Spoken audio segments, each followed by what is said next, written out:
The outlook wasn't brilliant for the Bainbridge group that day. The score stood 6 pound light and but one more day to play. So when Denny died at first and Kevin did the same, a sickly silence fell upon the patrons of the game. A struggling few cranked up their rigs to go in deep despair. Others clung to hope and watched their hero, how he fared. They thought if only Casey could find a way to drop a shot. They'd put up even money now with Casey oh so hot. But Shaw preceded Casey, as did also Jimmy Bitter. And the former was a Lulu, and the latter was a kidder. So upon the stricken multitude grim melancholy sat, for there seemed but little chance of Casey getting to that flat. But Grigsby hung a big un to the wonderment of all, and Bitter, most underrated, caught his best bass since the fall. When the dust had lifted and they saw what had occurred, there was Grigsby in the Super 6 and Bitter resting third. Then from 5,000 throats and more there rose a lusty yell. It rumbled in the mountaintops, it rattled in the dell. It knocked upon the hillside and recoiled upon the flat. For Casey, mighty Casey, was advancing to the bat.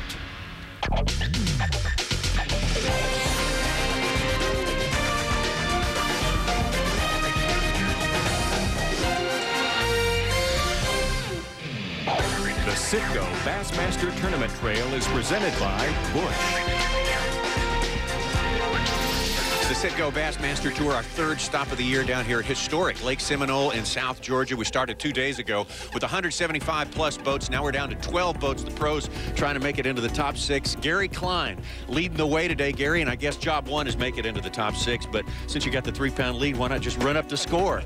Well, I tell you, Tommy, I'm going to try. I'm going to try to get as much weight as I can in the boat today. And I've had a couple of opportunities the last 2 days. I should have really had this lead stretched out. And, you know, I'm catching fish the way I like to catch them. You know, I'm flipping heavy line and real heavy cover, and my bites are few and far between. Boy, they're good as when I get a bite. They've been really good. Now, just down the dock, Kirsten Gum is here with another angler who's going to have to jump a few places if he wants to make it into the Super 6.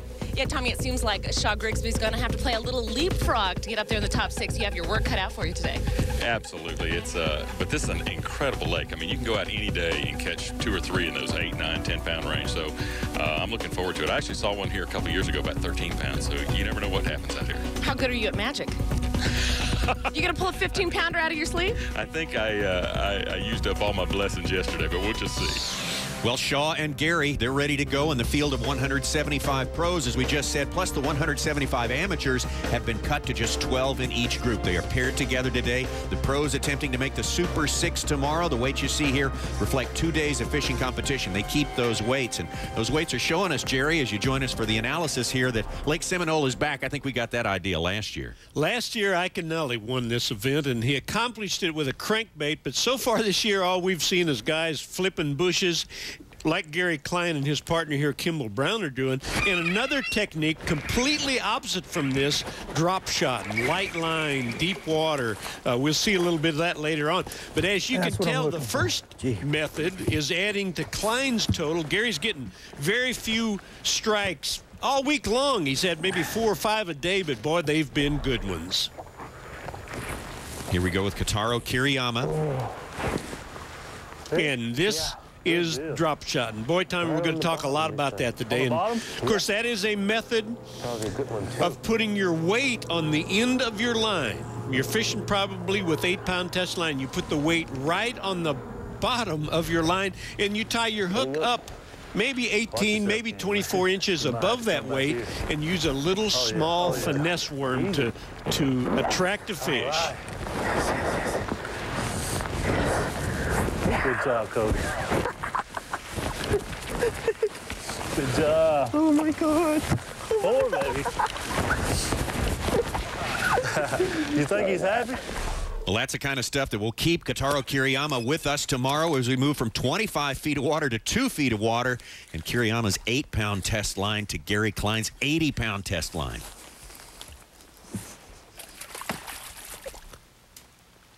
That was for the camera. Ah! Boy, was that not awesome? Unreal. That one right there had ESPN written all over it. She definitely played for the cameras. Right there might be enough to make me play tomorrow. Well, the semifinal day brings out the faithful to see if their man's going to prevail, going to qualify for one more day of fishing. One of the more popular pros, Shaw Grigsby. Looks as though Shaw's going to stick around primarily because of this one fish. Oh, that's a good one. Oh my gosh, that's a big one. That's a real big one. Come on, baby. That's a big, big fish. That's a big, big fish. Come on, baby. I feel like I'm totally inept. Come on, big, big fish. Come on, big, big fish. Open the mouth. Open the mouth. Yes! Thank you, Jesus. I like it. Oh, baby. Watch this. 17 pounds and 2 ounces. 17-2. Grigsby takes the lead from 11th place. Luke, you did it from 12th place. Yeah, I think there'll be somebody else to do it probably. Holy moly! Your amateur partner came up here and he said, I had the best time with Shaw Grigsby today. He had big fish for the amateur division. He said that you drove your Triton boat right in on one of your best spots to get his bass. Well, it was pretty neat because I just caught my big one, that one right there, and knew I had a pretty good string. And all of a sudden, he was saying, well, we were talking about flipping and how to work the bait, and I told him a little bit about a little subtle technique for flipping. And so he said, oh, I guess I was doing it wrong. So he started doing this subtle technique, which we won't say right now, but anyway, so all of a sudden he bows up on one, and he's way back in this mat of hyacinths. I mean, this thing is 20 feet back in there, and there was no way to get him out. So I mean, he's just pulling as hard as he can, and he had on. Actually, I loaned him my rod, my backup flipping rod. So he had 25-pound green strand, original strand, a 1 ounce. Big old 1 ounce weight on that thing from Penetrator, and a high performance hook. And I knew since he had that Eagle Claw high performance hook that it was done. I mean, that he wasn't going to get off. So we see this mat of hyacinths just wobbling. I said, this is a good fish. So I jumped down and threw the life jacket on him, threw my life jacket on, backed us up, pulled up the trolling motor, backed us up, and drove into the mat, and then got down there and dug around. And I should have done one of these. Oh, he got off, but I didn't do that to him. I went ahead and lifted this big bass out of there, and he was pumped. We had a great time. Shaw Grigsby, Gary Klein, Kotaro Kiriyama. That's half the field. Now, how about 20-year-old Casey EY, Mighty Casey? For the lead, you need over 16 pounds. Watch it. New leader, 16 pounds, 15 ounces. That is awesome. You know what? I had a great day today. I had a great partner. We got along really well. And the fish just bit for me today. I don't know what happened. I just had a great time out there. I'm really enjoying it. Making the Super 6, Jim Bitter, the Bush Angler of the Year, points leader so far in 2003. Luke Clausen, another angler from out west. These anglers will keep their weight from the first 3 days. Shaw Grigsby, one of the top 5 money winners of all time, caught the big fish to get into the Super 6. We'll get to see this tournament this final day through the eyes of not only a rookie, but 20-year-old Mighty Casey EY. Kotaro Kiriyama, another angler from out west who's done well here at Seminole. And Gary Klein with the 9-pound lead. But here on Lake Seminole, 9 pounds is not safe. The Citgo Bassmaster Tournament Trail is brought to you by Citgo, by Bush, and by Skeeter. It's our 3rd event of the year on the Citgo Bassmaster Tour here on Lake Seminole, a place with a lot of history. This is one of the places, actually, 60, 65 years ago, people started sport fishing for largemouth bass. The first actual BASS tournament was also held here on Lake Seminole, right in the southwest corner of the state of Georgia, right on the Florida line here, and 3 major tributaries, including the Flint River and the Chattahoochee. And Bainbridge, of course, is our takeoff point. Down the Flint River, Jim Bitter goes all the way up to Chattahoochee, about an hour away from the takeoff. Gary Klein is a little bit closer, not a whole lot. Luke Clausen is in Spring Creek, along with Shaw Grigsby, along with Casey EY, and along with Kiriyama. A lot of action going on in Spring Creek. Down here, they have a big, looks like a big brush piles here. That's what it is. We see Kiriyama's hometown listed as Milford, New Jersey, but he's done most of his fishing out west in the open division tournaments out there, and he's done quite well through the years. He's only been in this country about 5 or 6 years. And why is he whispering, Tommy? Is he fish down there? Those fish are 25 feet under. They are a long way down. Hey, he is fishing with 8-pound test line. He actually just tightens up on the fish. When you feel a strike or feel a little bit of a mushy, funny, mossy feel on the end of your rod, that's a fish. And you tighten up and begin to then lead the fish to the boat. We'll see Gary Klein in a minute here. He will not be leading his fish to the boat, but Kitaro is, and he has to be very careful because, as I said, he's using a small hook and very light line. Drop shot, drop shot. First fish, first fish. It's ready to go. I think Kitaro's pretty well got the competitive fire lit today. We're not going to have to do anything to pump him up. I don't believe we will. Hey, do you realize that 4 out of the top 6 are from the West?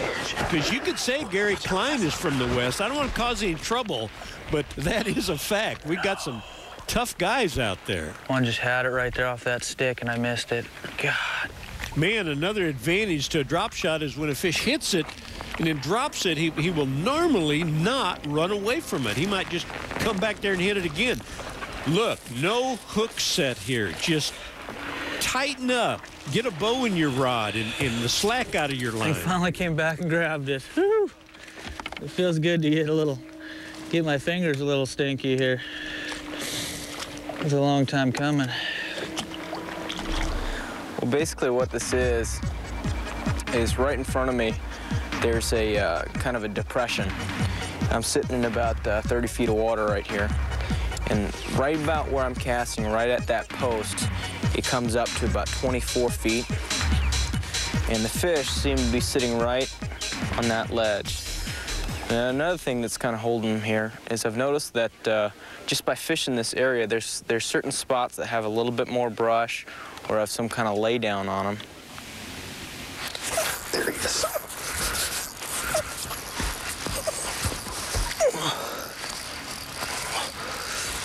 Good fish, good fish. 5, 6 years ago, would you have known what I meant if I said drop shotting? Oh, Tommy, I've known about drop shotting all my life. Yeah, right. I know that's right. Hey, I fished with Aaron Martins a year ago, and that's when I started getting onto it. And, of course, he's a master at it. All these guys on the West Coast are exceptionally good at this technique that originated in Japan. And we have some gentlemen doing very well on the tour this year from the West, so we're probably going to see a lot of it. But, you know, in the defense of the other guys, they're going to have to be more versatile than just drop shotting. Not every place is going to allow them to do that. But right now, boy, at this tournament, these guys are particularly tough. And how about this kid, 20-year-old Mighty Casey? Oh, yeah. Oh, yeah. Where you got to start? We got one in the boat. Those are the kind we need right there. I knew if I get bit, gonna be a good fish. I started fishing when I was 4 years old, and something about it just really attracted me. My name's Casey EY. I'm a writer for the Arizona Fishing News, and today I'd like to talk to you about basic fishing. I love the sport. It was just so much fun, and my dad would take me to the local ponds, and I'd just catch bluegill, and it was so much fun for me. When I think of basic fishing, I think of bluegill. When I think of bluegill, I think of aggressive little fish that'll hit just about anything. I won my first tournament when I was 14, and my partner was 19. We were the youngest guys on the tour, and we just sacked them. It was so exciting for us. We were just so fired up. I was on top of the world. This has been my dream. I tell you what, I am fishing with the best bass fishermen in the world. I know what I can do. All I can do is go out there and just really give it my best. But always in the back of my mind, I knew this is where I wanted to be, and this is where I think I need to be. Well, it doesn't seem like any time at all has passed since Gary Klein was winning his first event at 23 years of age, but so far today, things are still slow for him. We're on top of it, though. More final round action coming up.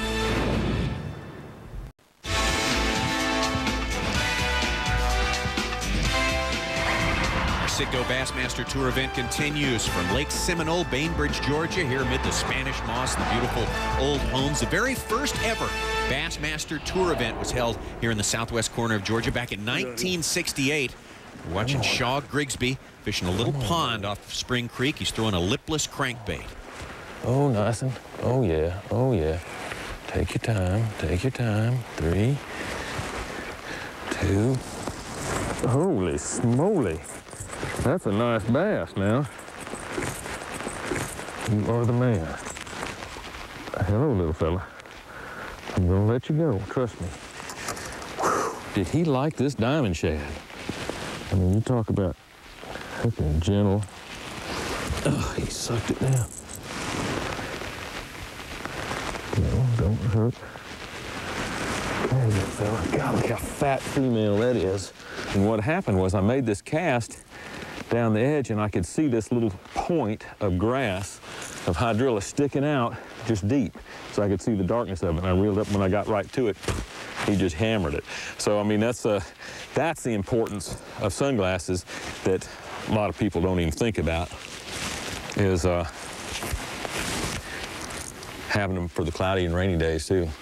All right, Shaw Grigsby with his first fish of the day. A good catch there. Good comment, too, about the need for polarized sunglasses when the conditions are dark, even and overcast, like they are on Seminole right now. Shaw Grigsby currently in 4th place. As we look at the scoreboard, Gary Klein, of course, came in with a big lead, the 9-pound lead. Kotaro Kiriyama has cut into that just a little bit, but bear in mind, these guys are just getting going. There's a lot of fishing left to go, a lot of fishing, especially for Jim Bitter. He has the most ground to make up on this final day of the tournament. And, Jim, the spot way up to Chattahoochee, you've been working it all week. Does it contain enough fish for you to make a big comeback?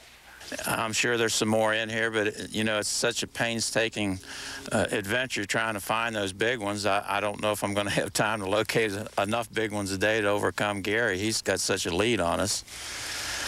But I'm confident, you know, that potentially the fish are here and big enough ones to catch him if he stumbles a little bit. But, you know, I guess we're all probably kind of fishing for 2nd place. Well, Jim, you're having an exceptional year, no doubt about that, with the Bush Angler of the Year points lead. Your expectations have to be a little bit different this year every time you go out on the water. I just like to finish up the top fairly often, in the top 20. That would suit me throughout my career. It suited me then, and it does now, too. Of course, everybody likes to win once in a while. But, you know, I think I'm on top of my game right now. I don't know if I will fall again, who knows? But I'll just try to keep a positive attitude and keep this thing rolling just as long as I can. I'm not too old to win Angler of the Year, I can tell you that right now. Oh, absolutely. Jim Bitter, thank you so much for your time. Good luck to you out there today. And, Jerry, you're going to show us what these guys are catching them on today, I'm going to show you. And, boy, that Shaw Grigsby started his day off right, didn't he? He caught that first fish on a Strike King diamond shad. Jim Bitter's fishing with a rattle trap. Both of these are lipless crankbaits. You throw them a long way, and, boy, they rattle and vibrate all the way back to the boat. Vary the speed of the lure a little bit. Get it yo-yoing a little bit and keep it close to the grass. Now, with the exception of Gary Klein, everybody else is fishing with a drop shot. Now, that's the technique of having the weight on the bottom of your line and you hook up the line maybe 20 inches. Kiriyama's got a new little twist, though. He's got a 4/0 drop shot hook that he has wacky worm hooked. It's hooked right in the middle of the worm. Everybody else has their hooks right in the nose of the worm. Small hook, but you'll notice that boy, just the slightest little rod tip action, and this guy just shakes and quivers, looks so lively, Tommy. Well, we saw what Kiriyama's rig looked like below the water. You showed us that, Jerry. Let's take a look at what Kiriyama looks like above the water, working on it and just shaking it. You can see just a tiny bit of shake there, and he's looked like he's got one now. And he's got one. I'll tell you what, the strike is real mushy. You know, it isn't. Boy, he has some problems right here. Well, yeah, there's a boat there. And, of course, there's all kind of boats. These guys have boats following, especially when you're in the Super 6 here on the final day. Oh, and that's going to be trouble. Trolling motor prop. Get that out of my way. Over there. Oh, my God. Move your boat. Hold on. Of course, I'm telling you, when they come up to that worm like we saw it underwater a minute ago, they just inhale it. So you don't lose many strikes, but to get them up through these trees. On the light line. On the very light line and that little bitty hook. There is a pretty good second catch. That is a nice fish.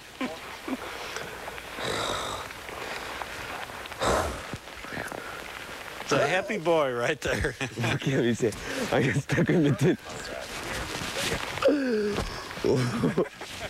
This fish is going nuts all over. Oh my God.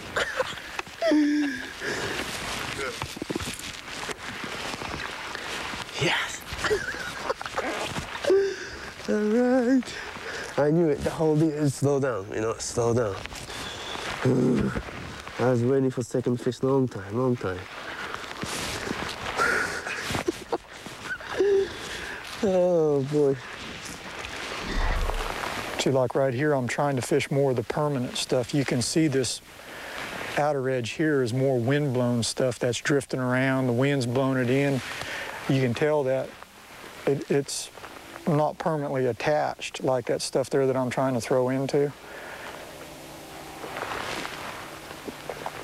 I mean, I know that stuff there has been there all week, and this stuff here has been getting blown around with the wind.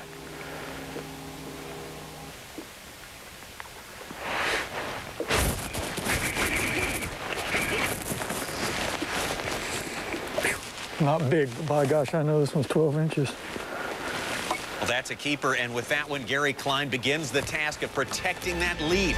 We're at the final day, the Super 6 in competition on Lake Seminole. When we come back, we'll get to have a conversation with this young man, Casey Ey. Don't go away, you're watching the Citgo Bassmaster Tournament Trail. That's number 2.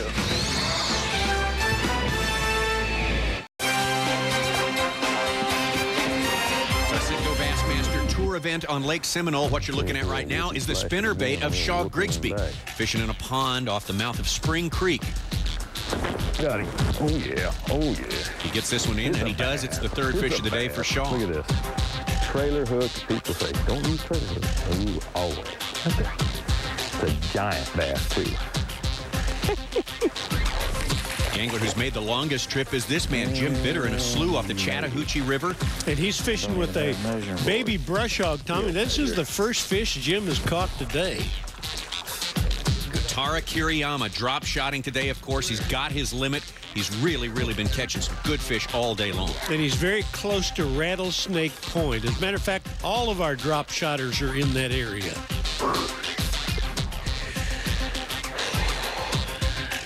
Getting to be about time to rub the ring for good luck. The good luck charm ring here, 3 times around, that's a big one. You're liable to get your arm broke after doing that. Gary Klein has been flipping a jig and dead hyacinths all week long. That's what's done it for him. He's led the last 2 days in this tournament. He's not going to stop now.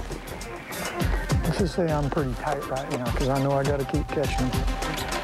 So look at the high skies coming in. It's nice, going to be nice and blue. I think my bite's going to start turning on, so I'm excited about the conditions yet.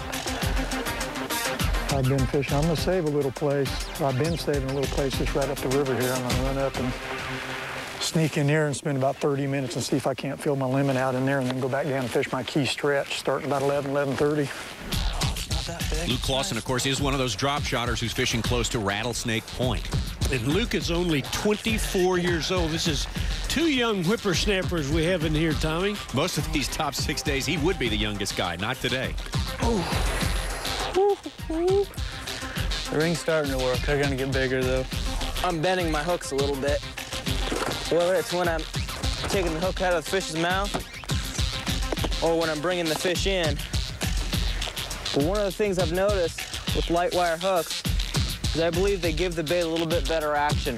The smaller the hook that you can use on a drop shot, the better the action you're going to get out of the bait.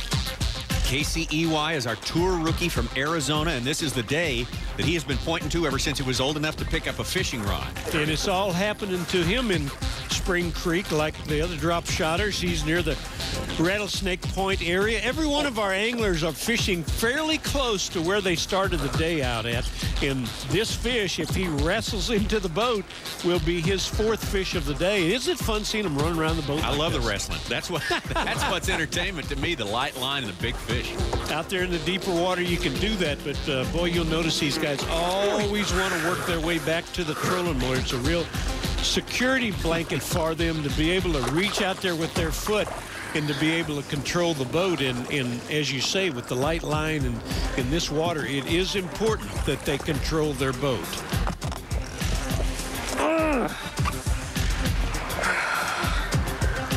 Those are the kind of bites I'm getting off this thing. The kind you like to have on championship day. Casey Ey, our rookie, from Arizona with a solid 56.5 pounds. Note the tie now at the top of the scoreboard. Gary Klein has been tied by Kotaro Kiriyama. Boy, I tell you what, he's got a fast start, but you got the lowdown on Casey's spot right now. Well, all three of our drop shotters, including Casey, are fishing up the Spring Creek, and I'm telling you what, this is an area that is loaded with lots of dead standing timber, and if you are around a spring, and I'm sure Casey is, the water's a little bit warmer, and earlier in the week he was fishing right straight down underneath the boat. The fish are a little spooky now. He's had to move away from his spots and make casts over the timber and over the brush, which of course makes it a lot more difficult to land the fish. And Casey, right off the bat here, we want you to show us exactly what a drop shot rig looks like. This is your basic drop shot rig right here. And what it is it's just a little 4-inch finesse worm with about a 2.5-foot leader and a 1/4 ounce drop shot weight. And it's pretty run of the mill. It's very basic. I'm sure it's what a lot of guys are throwing out here. The main thing for me is just to fish it really, really slow and try and hit every little nook in those trees. Well, young man, I have to say that it is unreasonable for us to expect you to be in the position that you're in right now. All logic says you're too young and too inexperienced for this. You know, to this day, I really don't know what exactly got me into bass fishing, but I've just been absolutely fascinated by it. It's such an incredible sport. It's so complex. There's a lot of different things going on, and I think it's really the ultimate chess game. It's such a challenge, and for me to be able to come out here and compete against the best bass fishermen in the world is just a huge thrill for me. It's something that I've always wanted to do, and I'm just ecstatic to be here. Like Casey Ewai, another one of our 3 drop shotters today is also a tour rookie. I think people just grow up doing it so much more. It's a lifestyle. It has always been a big part of my life. I've always woke up early on Saturday mornings to watch fishing shows and read Bassmaster magazine and everything I could. I started bass fishing with my dad when I was probably at age 6 or so, and I was able to win my first boat when I was 18. And that's what really got me hooked when I won that first boat. I decided that's what I really wanted to do, was tournament fish. There's nothing I'd rather do than bass fish, and as long as I can make money doing it, that's excellent. So I only need 10 pounds more, so that means I catch 1 10-pounder for my 5th fish, and I'm in there. Well, you got to love that math. Shaw Grigsby, though, not the only one out here hunting and pecking. A check on our Bush Points race and a close-up look at Gary Klein. That's all coming up on the Citgo Bassmaster Tournament Trail.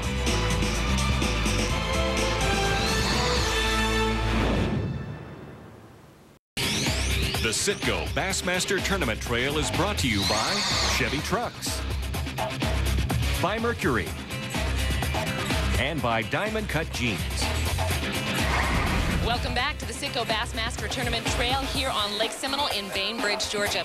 You know, with the new format and the top 100 angler cutoff after Tournament 6, there is no time like the present to start discussing and worrying about the points race. And I have to tell you, there are a lot of familiar faces right on the bubble. You can get by with one bad tournament, especially in a 10-tournament schedule, but this is my 3rd bad tournament in a row, and that's just, I've never started a year out this way.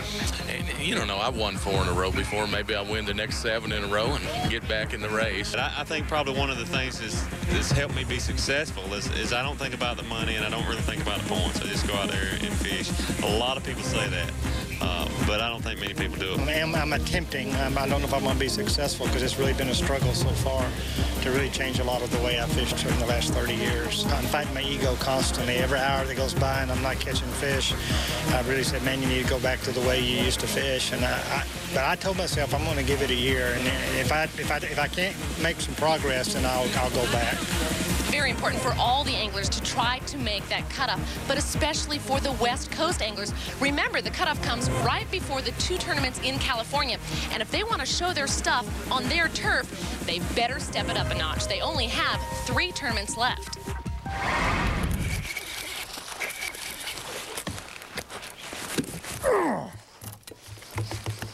Definitely a keeper, and with his 3rd fish now is Gary Klein about to turn it on. Well, we've been talking about drop shotting all day long, but flipping shallow cover has made Gary Klein famous. And you know what? I'm thinking that when you talk about the best that there ever was, you immediately think Clunn and Brower and Nixon, but in fact, maybe Gary Klein's the best there ever was, and he's chasing $1 million earnings today if he can hang on. One more bite in his toast, man. I have fished that stump every day I've been down through here. And that time there, I made a pitch to the backside, and when that sinker broke, that fish about took the rod out of my hands. Line was just going that way. I really thought it was, I mean, I knew it was a good one. I didn't know if I was going to get her out of there or not. Now, when Gary says the sinker broke, he's talking about when the sinker broke through the cover. And with 8-pound test line, these anglers are trying to lead their fish to the boat. Gary, with his 80-pound test line, immediately attempts to turn their head, and then he just wrestles them out of that cover.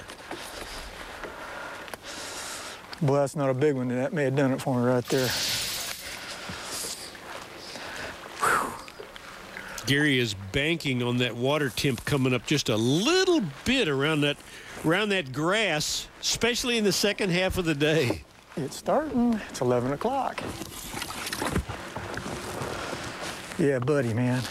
If I can catch me 2 more big ones, I think I might have a shot at it. But, you know, with the weather like this, like I said earlier, you know, these fish are moving. These guys know how to catch them. And I think we're going to see some beautiful fish at the weigh-in. And I just hope that they're in my live well when we finish. Fish, come on. Oh, my God.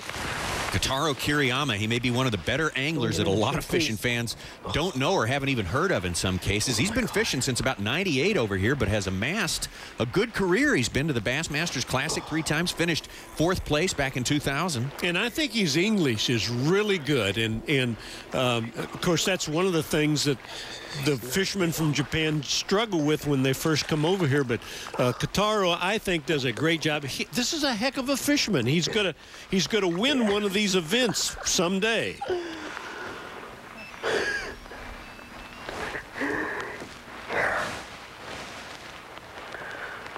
Thank you. Whoa, he ate the shad. Look at it, his tail. He's got the shad tail in the mouth. Woo-hoo.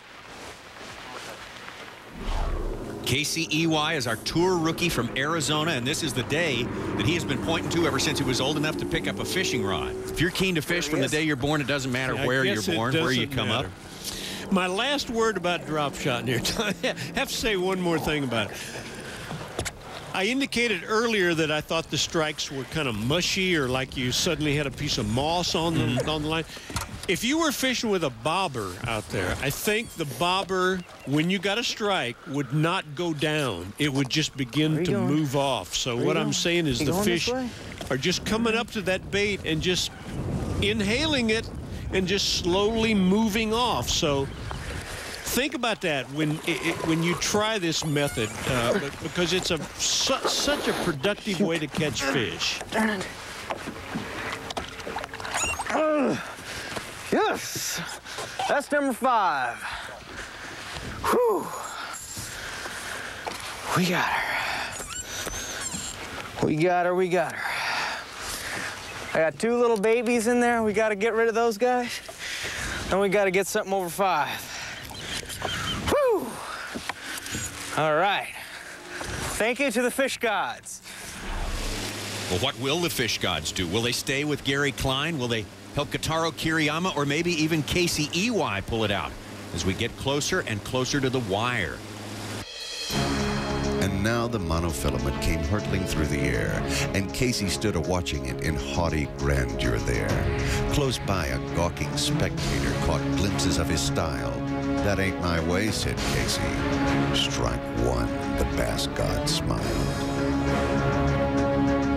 With a smile of Christian charity, great Casey's visage shone. He stilled the rising tumult. He bade the game go on. He signaled to the largemouth, and once more the drop shot flew. But Casey still ignored it, and the bass god said, "Strike 2."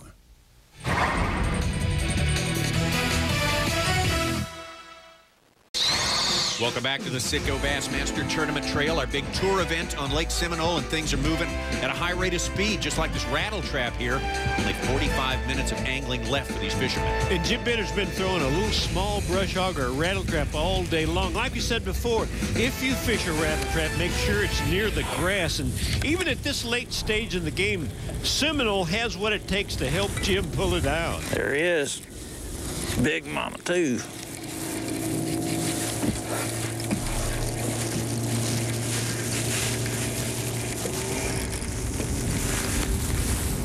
Stout one.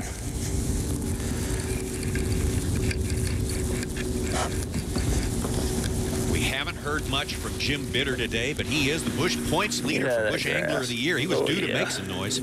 That's Mama Zooty there.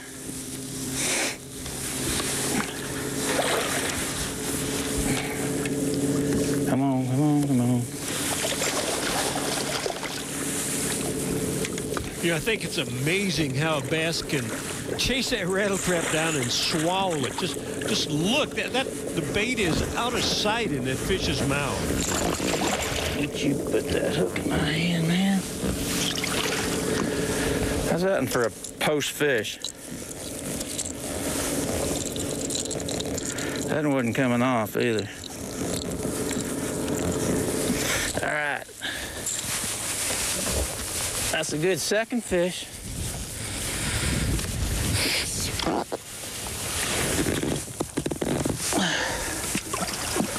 Better look out, Gary. If I get 2 more of them, you'll be in trouble. That's a good fish, Jim. It might take 3 of those to put some pressure on Gary Klein, though. I'm not sure. In a half hour. Yeah, he's a little late getting started there. It's interesting, you know, Gary Klein, when drop shotting first came out, when it first started getting popular, he took great interest in that technique. Yes, he worked hard at that. He went out, shadowed anglers who were doing it. So, Gary, that's why we find it interesting that when you come up against the drop shotters on this final day, you go back to your bread and butter technique. Exactly. You know, I love to flip, and, you know, I'm fishing kind of a unique condition on this lake. It's all the dead heises, and we've never had this kind of condition before on this lake, and I felt it was something that I could do that might get me away from the fishing pressure, and so far it's worked out really good. Well, what do you mean by get away from the pressure? Well, there's no boats. And nobody's dialed in to fishing for these fish out of the dead heises because this is a condition that has never occurred on this lake. And, you know, so I virtually had a lot of water to myself. Well, what clued you into this pattern? Okeechobee. I mean, you know, you're not going to beat me twice doing it. And, you know, that was a typical thing down at Okeechobee, is that the water was cold. The fish were driven back into the heavy cover because of the frontal conditions. And when I got up here and started looking at the Weather Channel, I mean, we have exactly the same conditions here. Fish that want to spawn, and they're trying to move in shallow, but we keep getting hit by these fronts, you know, just one after another, and it's driving these fish up into this heavy cover. Okay, let me jump in here, Gary. I'd like to know exactly what your lure is doing as it busts through that pad. It's doing absolutely nothing, Jerry. You know, I'm using a heavy 1-ounce lead on it, or not lead, it's a tungsten weight. I'm letting it free fall through the canopy real fast. And I think more than anything else, my strikes are just reaction strikes. If you use a light slip sinker, you won't receive a strike. But if you use a real heavy sinker and let it basically just zip through there, then the fish will grab it on the way down, or they'll be right on top of it pretty quick. And okay, one more question, Gary. You're going to love this one, Tommy. In 1979, out on Lake Powell, you won your second event you ever fished in. He won it. Mm-hmm. Gary, you won that one. I bet you remember that. But that was 3 years before Casey EY was born.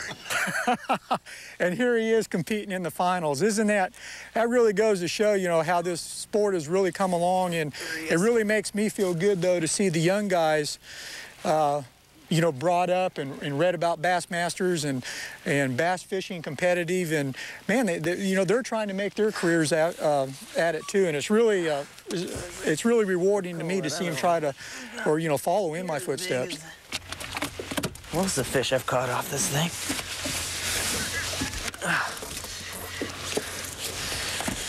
I'll take him, though. Culling's always a good thing, so let's start with the little one.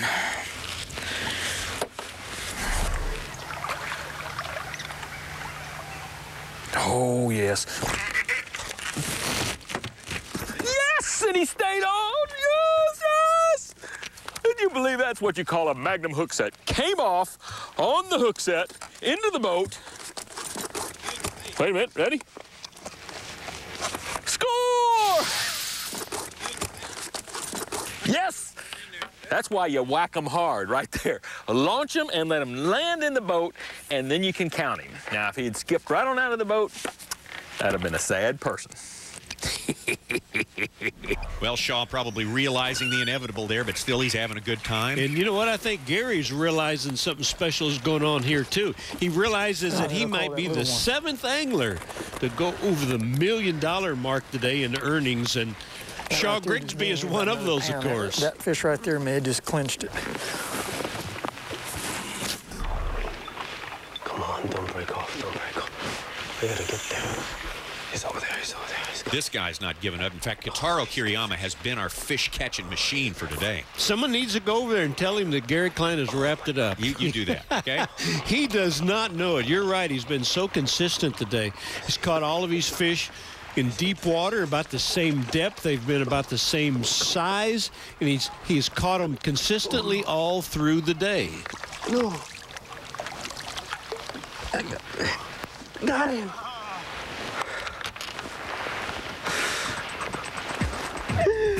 Oh my God.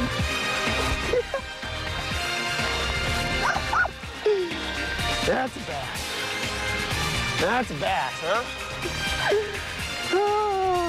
It's been a goal of mine ever since, you know, we started the ESPN Bassmaster Tour events. I just hope it works out. I hope it works out. We have got a great crowd in Bainbridge, Georgia. Earl May Boat Basin for the final round of competition at the Citco Bassmasters Tour. Can Gary Klein hold on to a 9-pound lead? When we come back, we'll see. Weatherford, Texas, Gary Klein. The Citgo Bassmaster Tournament Trail is brought to you by Yamaha, by Citgo, and by Bush. Welcome back to our Citgo Bassmaster Tour event on Lake Seminole. This crowd yesterday was treated to our amateur weigh-in, and the champion was from Carrollton, Georgia, Marshall Coffin. Check out the nice bass there, a total of 24 pounds, 12 ounces to gain the championship. That was yesterday. This is today. Shaw Grigsby comes in, having had a hard day after such heroics on the third day. Big fish heroics. Shaw can only manage 5th place. Luke Clausen, one of the West Coast anglers, one of the drop shotters, had the hardest time of our 3 drop shotters today. He could only manage 13 pounds and 5 ounces. Clausen comes in 4th place. Kitaro Kiriyama caught 17 pounds, 8 ounces more than any other angler on this championship day. He just had too far to go, though. Finishes with 63 pounds, 15 ounces. He's our 2nd place man. 2nd place to the champion, Gary Klein. 14 pounds and 5 ounces, your champion, Gary Klein. To be able to win the title against the crowd that I fished against all week long, that's rewarding to me, because these guys are all great anglers, and you know, any one of them is capable of winning this event. And I was just fortunate enough to do what I like to do best, flipping. I put together the pattern the very first day of practice, and I never picked up another rod but a flip stick. Well, there he is, just as strong and solid as ever. Congratulations, Gary Klein, the big win on Lake Seminole. Let's take a look at the Bush Angler of the Year statistics, and there's Gary Klein right there in 4th place, but up on top based on his 6th place at the Harris Chain, 19th at Okeechobee, and back in the Super 6 this time. Jim Bitter leads our Bush Angler of the Year. Top of the Rookie Angler of the Year sheet, still Terry Stroggins based on his win last time out at Lake Okeechobee. But Florida, forget about Florida. We're leaving it behind. Look out, Toledo Bend. It could be gangbusters down there. I'm not kidding you. Stacey King won that event last year. Hard to repeat. I guess we'll find out. We will see a lot of spinnerbait fish caught. We're going to see bushes flipped, Cincos, rattle traps again. I'm not kidding you. Weather permitting, it's going to be something on Toledo Bend. We are really looking forward to that one. Now, today we've seen our 1st and 2nd place finishers at the weigh-in, but we still have unfinished business. The business of Mighty Casey.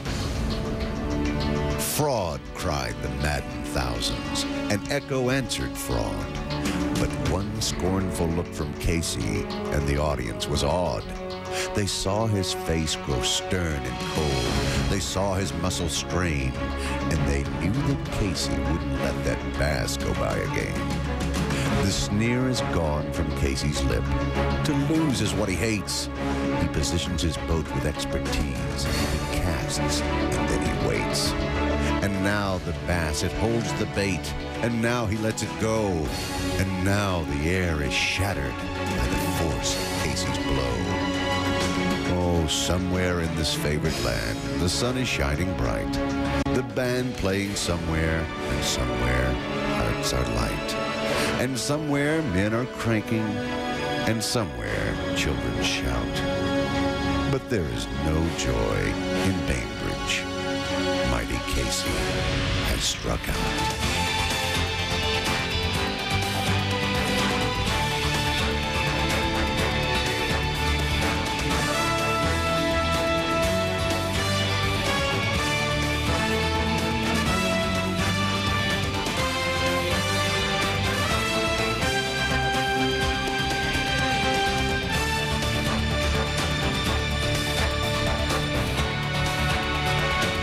Presentation of ESPN, the worldwide leader in sports. For more, log on to ESPNOutdoors.com.